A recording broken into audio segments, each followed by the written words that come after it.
Go back to your Mexican country. Go back to China. Go back to your country. All right, go back to your country. I can't understand what you're saying. That Wichita FedEx driver you just saw is now out of a job over that video. The driver admits to using a racial slur toward a customer.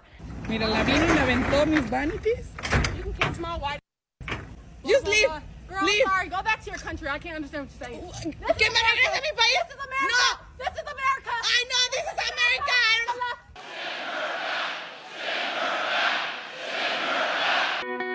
I have been told countless times to go back to my country, so many times that I can't even remember.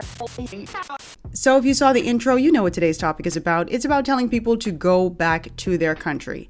Let me say this. Ever since I started delving into social issues on my channel, that is a phrase that I've heard a million times. Go back to your country. Go back to the Bahamas. You got a problem with us? Go back.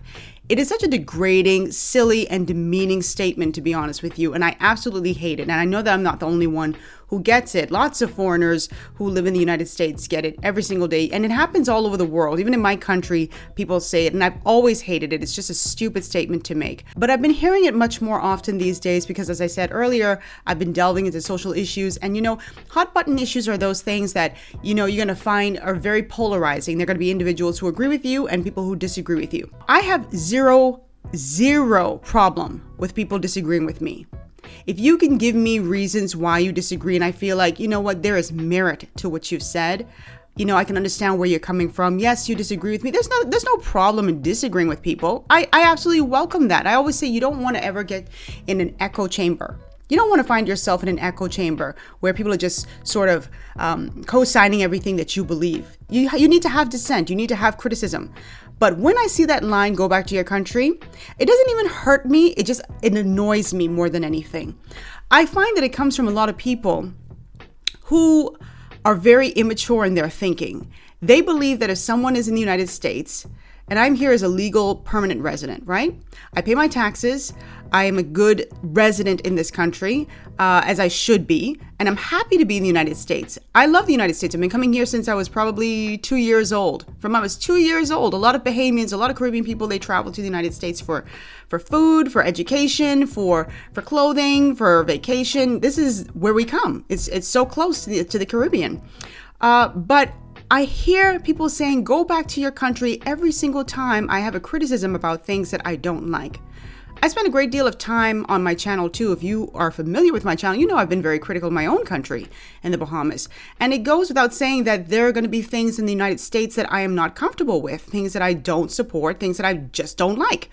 And there's nothing wrong with saying that. I don't understand the thinking behind people who think that because someone like me is here on this platform, that I'm going to just be 100% in favor of everything the United States does, or 100% in favor of what Americans do or how they act. There are going to be times when I disagree, and there is nothing wrong with that. I find that a lot of this thinking comes from individuals who have never even left their country. Some of them have never even left their state. So they don't know how difficult it is for somebody to leave their country, leave everything behind and move to somewhere else. Now, nobody begged me to be here. I chose to be here. And I know what comes along with it. I think individuals who are very critical would do really well if they can afford to, if they have the means, to really try and live outside of their country for a minimum of 3 months. If you have the means and you can do that, go and live somewhere else. And let's up the ante. Go somewhere where they do not speak English as a first language. Because a lot of the things that I hear a lot of times too, is particularly when it comes to Hispanic folks, if they're speaking Spanish with their family members or their friends, is, speak English, this is America. Speak English, this is America. And it bothers me because when you're in a grouping that you're familiar with, people who you talk to on a daily basis, you're going to naturally default to your native tongue. It's no different than if an American moved to Russia and met other Americans there who are English speaking. And let's just say they both spoke Russian. They naturally would just speak in English because that is their native tongue. It's no different.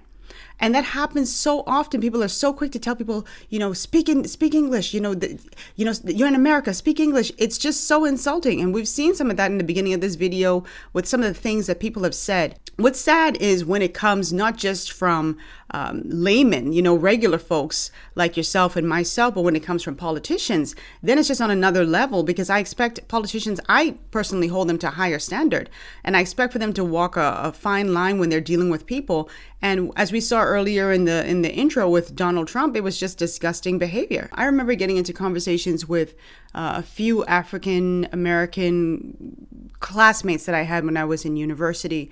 And one of the questions I always got is, why do Caribbean people and African people always just kind of stay to themselves?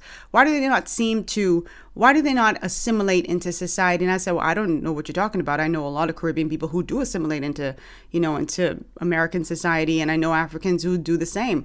But they insisted that there were people who just were set off on their own and they didn't want to intermix. And I said, well, there's a reason for that. A lot of times, and we see it all the time, right? You have individuals who want to mix, but they're constantly reminded that they're not from here, that they're not a part of this society, that they're a foreigner. So you have individuals who've been here for 5 years, 10 years, 15, 20 years, sometimes even more. And it's a constant reminder that you're not one of us. No matter how long you've been contributing to this society, no matter how long you've been paying taxes, no matter what contribution you've made, period, you're always reminded that you are not one of us. And so it goes without saying that people have experienced that, they've seen that, and so they just prefer to stay to themselves or to stay with their own, What they don't understand is that a lot of people do try to assimilate, and they go to extreme measures to do so. And sometimes it comes at the expense of their own experiences, the expense of their own culture. It's being sacrificed. I want you to listen to this TikTok video that I saw about a year ago. I think it was a year ago. I won't set it up. I just want you to just listen to it. Just listen to it in its entirety, because I thought the second young lady who spoke was so spot on. It just gives you a kind of an understanding. Just listen. Just take a listen. A lot of African and Caribbean black people who seem to carry this air of superiority towards Africa. Now, sis, I usually love your content. I really, really do. You always hit the nail on the head. But with this one, I'm going to tell you that you missed. And I'm going to tell you why. If memory serves me correctly, there was a whole trend on this app with black people on this app trying African food and talking mad smack about it. A whole entire trend. I remember this going around. And obviously not everybody has to like everything. Not everything is for everybody. But some of the words people use to describe these people's food is completely insulting. I'm from Caribbean descent. I am an immigrant. I came here at a well-developed age, and to fit in with black kids, with African American or with African Canadian kids, I had to change everything about myself. I had to change how I dress, how I spoke, what I was into, just basically everything in general, to just not be the weirdo in school. The most bullying and mocking and laughing about my culture came from other black kids, because I never used to hang out with white kids. Take what I'm about to say with a grain of salt, or don't. I really don't care. The reason why we have this attitude towards you guys is because you guys seem to have the same sense of entitlement that white Americans do. And the crazy part is you guys don't even see it. What you're mistaken for what you think is arrogance and the superiority that we think we have over you, it's pride. It's pride in our culture, in our food, in things that we had to create out of nothing. And I don't know if you guys know this, but you're a part of that influence too. A massive part of it. Some of you seem to forget that the only difference between all of us is simply a boat ride away. So some of y'all got dropped off in America, the rest of us got dropped off in the Caribbean. You guys have sweet potato pie? We have sweet potato pie. Ours is just called a pudding. When us Caribbean and African descent have our differences thrown back in our face in the negative light from childhood, damn right we're going to be a little bit touchy about it. I was chasing this very thing that wouldn't accept me. At the same time, I was leaving behind parts of my Indian heritage. I had asked my parents to stop packing me Indian lunches that my white counterparts told me smelled too bad. I find that individuals who are quick to say, go back to your own country, just go back to your own country. You got a problem here, go back to your own country. It's what they say. To me, it's a racist statement, to be honest. But I think they do that as a way of just shutting down the conversation. I talked in another video on the LGBTQIA community about how a lot of times people are just called transphobic or homophobic as a means of shutting down the conversation, shutting people up because nobody wants to be, called that. And I think too, even in this scenario, when individuals say, go back to your own country, it's supposed to just shut you up. I don't understand how anyone thinks that someone can live in the United States, contribute, not just with taxes, or who contribute in other ways, donating to this country or giving of their time, sharing their talents. I don't understand how they have this expectation. And this is, of course, not everyone. I hate that I have to keep saying that, but it's not everyone.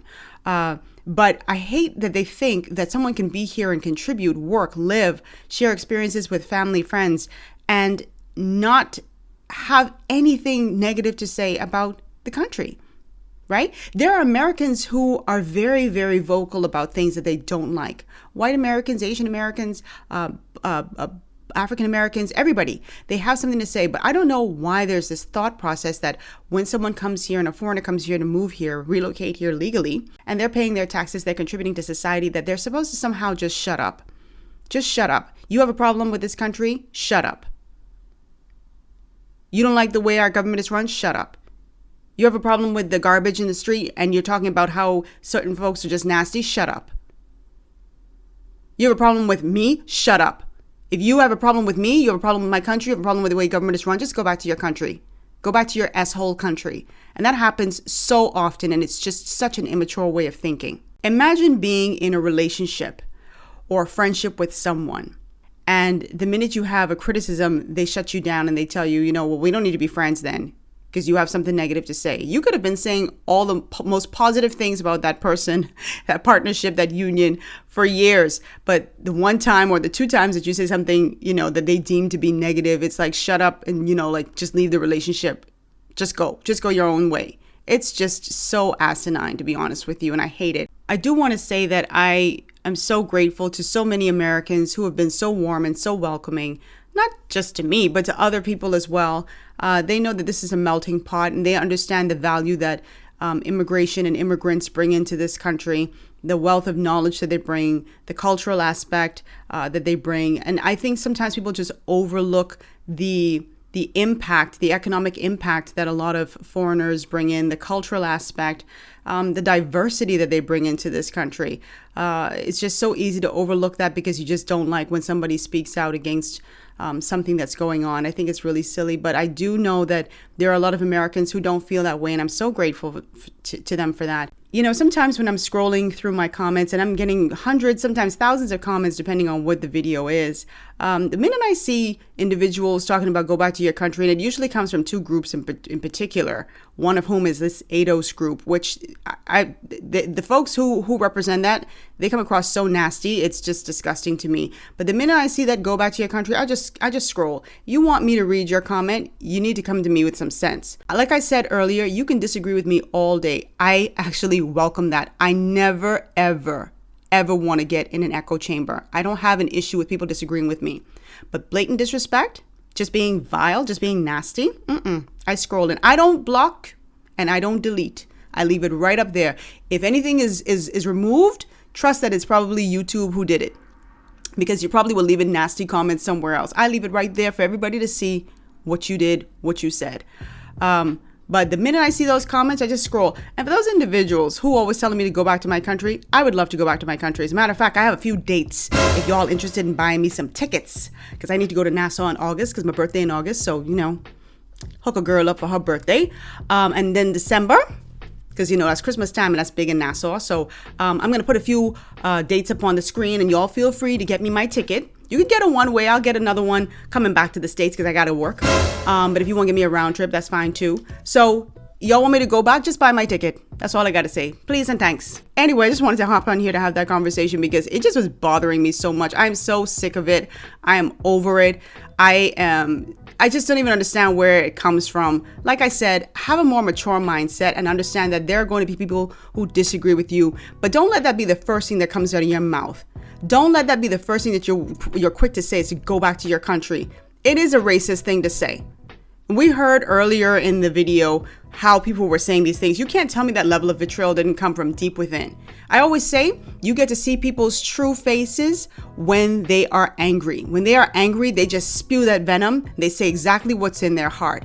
And there's no pulling back. How do you undo the floodgates once they're open? You know what I mean? So once you've said that, it's out the gate. I know who you are. You've exposed yourself.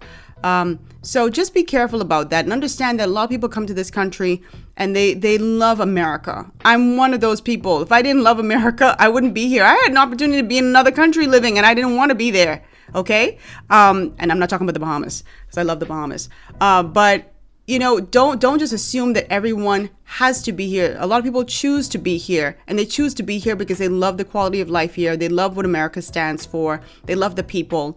And so it's not always negatives, but just be smart and be mature enough to understand that there are going to be times when people just have a difference of opinion. And rather than just shutting them down and telling them go back to their country or making some other racist statement, just talk to them, you know, counter them. I also want to say, as I have to say this, there are individuals who are nasty, who are absolutely nasty towards the states. And I certainly understand why people would say, if you have so much animosity towards this country, why are you here? That's a different kettle of fish. That's a totally different scenario we're talking about. I'm talking about people who genuinely love this country, enjoy being here, enjoy reaping the benefits from it, but they are residents or they're citizens in this country, and they have issues, and they should be allowed to voice them, and we should listen to them without just shutting them down and telling them to go back to their country. It's not cool. Anyway, guys, you know the drill. Drop your comments down below. I'm ready for it. I am so ready for it. Let me tell you something about this platform, and I thank the Lord Jesus in heaven for it. This has given me some seriously thick skin. Let's go. Down below, for those of you who are foreign and have heard go back to your country or speak English, this is America, or any of those other statements that we know that hurt or just are so offensive, you know, let me know what your experience has been down below. If you're an American who has said that to somebody, what precipitated it? What was said that made you say those things to someone? But let's have that conversation, because I'm really interested in hearing both perspectives. I ask for civility. And again, for the ADOS and all the rest of you, who like come would just go back to your country, I ain't responding to that. You want me to respond to you? Come to me like you got some sense. See y'all next week. Bye. Mwah. Immigration's always been an issue that inflames passions. That's not surprising. You know, there are few things that are more important to us as a society than who gets to come here and call our country home. Who gets the privilege of becoming a citizen of the United States of America. That's a big deal. When we talk about that in the abstract, it's easy sometimes for the discussion to take on a feeling of us versus them. And when that happens, a lot of folks forget that most of us used to be them. You know, unless you're one of the first Americans, a Native American, you came from someplace else. Somebody brought you.